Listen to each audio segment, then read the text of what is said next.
Benjamin and his father climbed between the rocks. If they moved fast enough, they could probably see the fountain before darkness fell. Benjamin had brought sandwiches especially. They had no crusts. Benjamin's father insisted on that. They were meticulously crafted, packed away in neat boxes. For as many cycles as he could remember, Benjamin had made the climb with his father. Every time, the glow felt closer, more tangible. Benjamin hoped that one day he'd be able to reach out and touch it.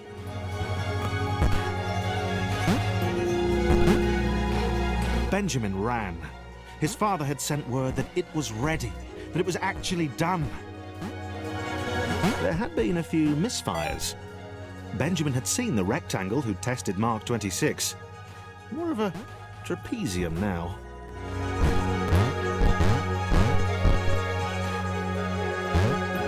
The jetpack was glorious. Benjamin's father motioned to the switches he'd made, told him to fly to them. Slowly, though.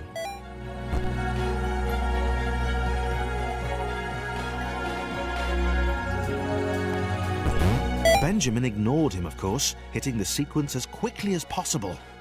He was dying to test this out properly, to fly to the fountain.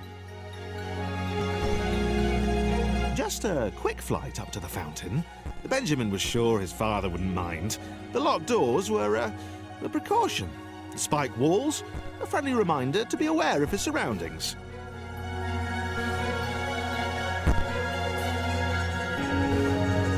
That combination lock on the jetpack had, after all, been exceptionally easy to guess.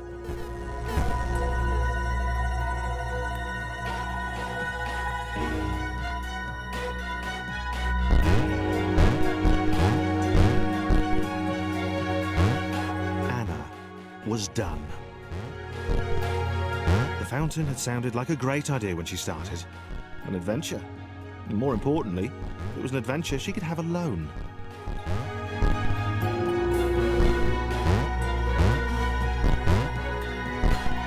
But she hadn't been alone.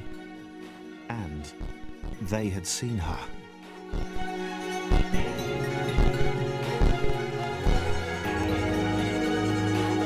Benjamin was getting good at this.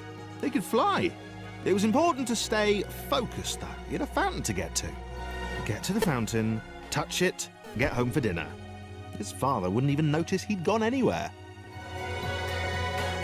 The rectangle seemed remarkably unimpressed by Benjamin's jetpack. She didn't even ask about it. She just kept looking up and muttering about clouds. Initially slighted, Benjamin decided that this was a passing disinterest and she'd come round eventually.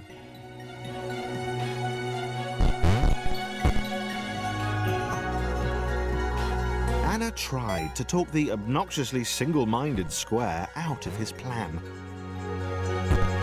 She should have left him, taken the next portal home and forgotten about that big spluttering machine he kept motioning at heroically. They were halfway to the fountain. It occurred to Benjamin that his father would have become aware of his absence by now. Benjamin hoped that he'd be forgiven. You know, the folly of youth. Father had worked so hard on the jetpack. Anna tried again. She told Benjamin about the blinding light of the fountain, of the clouds which had defended it. She begged him not to carry on. He laughed it off. He wasn't afraid of clouds, so however pixelated they were, he could fly above them or swoop to avoid them. He scared her.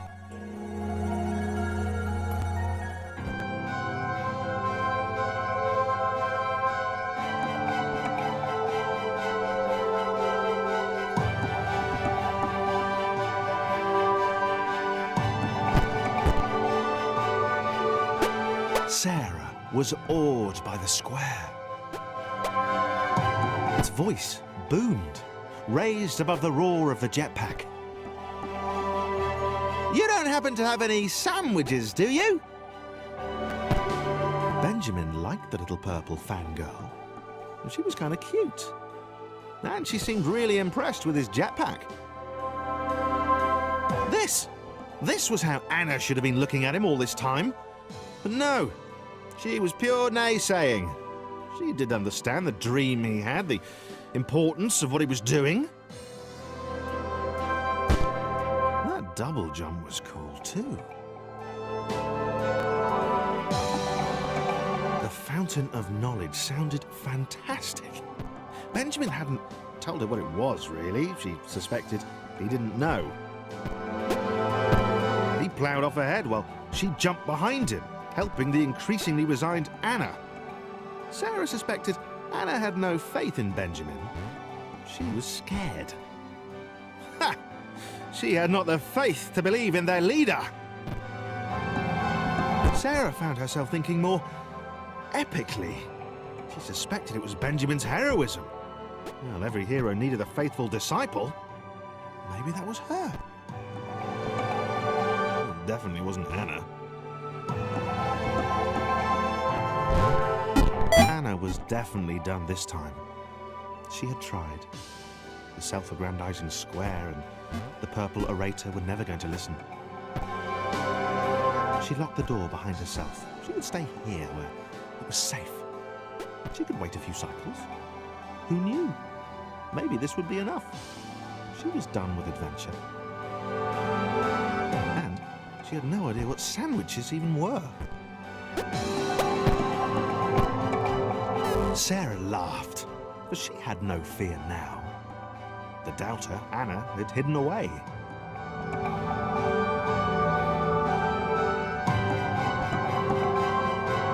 Benjamin carried her even higher. He swore the fountain was close, that soon she would see him touch it. He said it would reveal great things. She hoped he might share some of them with her.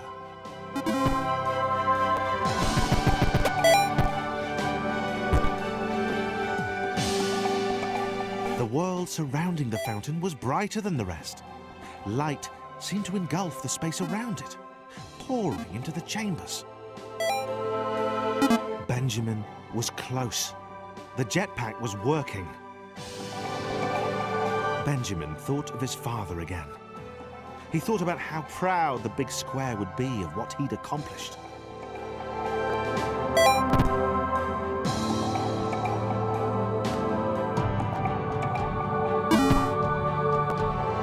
Sarah knew she could not follow Benjamin any further. She would wait here. He would return soon enough, and he would tell her everything. The lights grew even brighter, and with tears in his eyes, Benjamin ascended.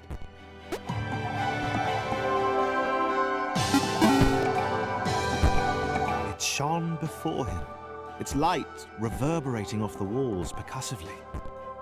It was awesome. It was everything he had hoped. Sandwiches didn't matter anymore. Cute purple fangirls didn't matter anymore. It was only Benjamin and the fountain. The light engulfed Benjamin. He couldn't...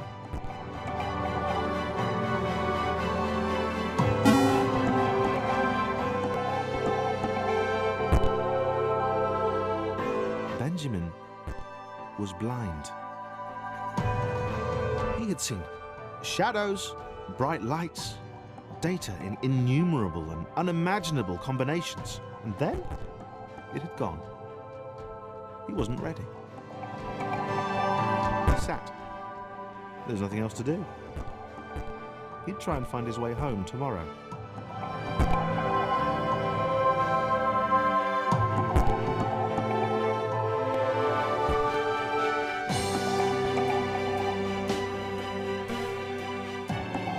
Sarah fell. Benjamin was stuck up there. She had no idea if she'd ever see him again. The fountain had destroyed everything. It had unleashed the clouds. It had blinded Benjamin. Sarah swore she would see it again. She'd get back to it. She would know what it was and what it contained. Sarah leaned her wizened head back and laughed. The Quadrilaterals were apparently after some friends of theirs. How petty an adventure.